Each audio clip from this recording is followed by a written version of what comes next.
Bocah itu perlahan membuka matanya. Dua serigala menyeretnya, tapi tidak ada ekspresi di wajahnya. Karena rasa sakit yang parah sudah membuatnya mati rasa. Melihat tubuhnya dimakan serigala, dia hanya bisa menerima hidupnya tanpa daya. Para serigala makan enak. Raja Harimau Samba tiba-tiba datang perlahan. Serigala bergegas untuk menghindari. Samba mendatangi anak itu, melindungi satu-satunya tubuh yang tersisa. Samba mengaum pelan. Para serigala takut. Lalu, Samba juga menatapnya. Seperti anjing. Hanya Raja Serigala yang tidak mau kalah. Memimpin dan menyerangnya. Sanjun menggigit lehernya. Berkali-kali membantingnya. Lalu, melemparnya. Melihat kemarahan Samba, serigala lain melarikan diri dalam sekejap. Tapi bocah itu benar-benar tidak bernapas. Samba perlahan berbaring di sampingnya, dengan lembut menjilat wajahnya. Lalu dia terlihat sedih. Ini seperti merawat anaknya sendiri. Dia juga merasa kasihan pada orang tua itu. Di sisi lain, Riko tidak bisa menemukan putranya. Dia tidak sengaja jatuh. Perasaan yang akrab dan aneh muncul. Saat dia perlahan berbalik, dia melihat Sambar mengantar mayat anak itu. Setelah bertahun-tahun, mereka bertemu lagi. Mereka saling menatap untuk waktu yang lama. Mereka adalah raja di hutan gunung ini, tapi tidak pernah bisa lepas dari nasib membunuh. Pada akhirnya, mereka jadi sendirian. Sementara itu, pertempuran Samba melawan para prajurit menarik perhatian Erik. Dia langsung mengirim seluruh batalion penembak. Dia berniat untuk memusnahkan wilayah Samba. Memaksanya muncul, pohon-pohon di hutan dihancurkan sesuka hati. Berbagai macam binatang juga disembelih sesuka hati. Samba di gua sangat marah. Dia melihat mayat anak harimau itu. Kemudian dia perlahan keluar dari gua. Bagian depan menghadapi bahaya yang tidak diketahui. Samba tahu jelas kalau dia akan mati. Tapi melihat rumahnya hancur, dia terpancing. Meskipun kembali dengan sekarat, dia tetap harus bertarung. Medan perang penuh dengan asap. Samba sangat kuat. Sebelum menunggu tentara Jepang bereaksi, dia langsung membunuh mereka satu persatu. Samba tiba-tiba datang mendekam, memutuskan untuk menghabisi mereka. Bahkan tentara Jepang yang kuat tidak bisa menghentikan kemarahan Samba. Pisau tidak mempan padanya. Dia ditembaki terus. Rasanya sakit, tapi masih belum cukup untuk membunuhnya sepenuhnya. Samba lari kemana-mana. Tentara Jepang dikalahkan.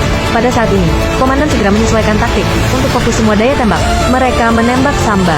Hal ini membuat Samba marah. Dia tidak mundur.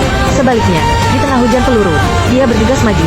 Terkaman terakhir, menerobos garis pertahanan terakhir tentara Jepang dalam sekejap. Tapi Samba tidak memperhatikan. Tidak jauh, Mario telah menunggu lama.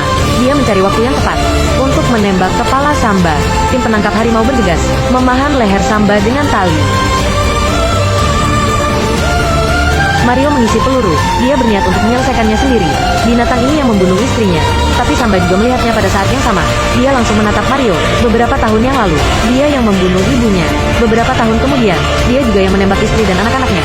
Samba langsung mengamuk. Dia langsung mencakar Mario, berbalik dan menerkamnya. Dengan auman harimau yang memekakkan telinga, para pemburu tercengang. Mereka tidak berani bergerak lagi. Mario berjuang untuk memegang senapan. Tapi lengannya dipatahkan Samba. Kemudian mulai menggigitnya dengan liar. Akhirnya, langsung membunuhnya dan melemparnya.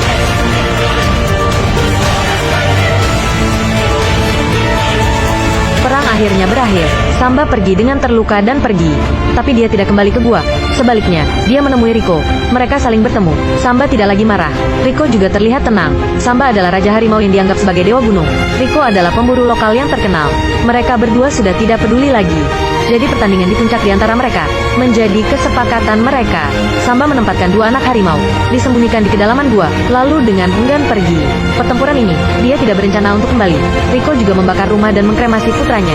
Akhirnya, dia mendaki gunung tertinggi di Gunung Makali. Riko telah menunggu untuk waktu yang lama. Samba akhirnya datang.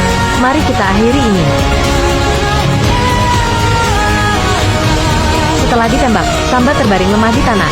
Riko berbalik dan berjalan ke tebing. Kemudian membuang senapan di tangannya. Dia mengeluarkan belati. Bersiaplah untuk menyambut perkaman. Nasib mereka sudah ditakdirkan.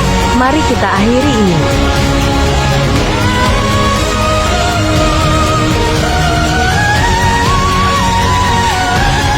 Di akhir film, Riko dan Samba jatuh dari tebing dalam badai salju. Setelah ini, tidak ada orang yang mendengar berita tentang mereka.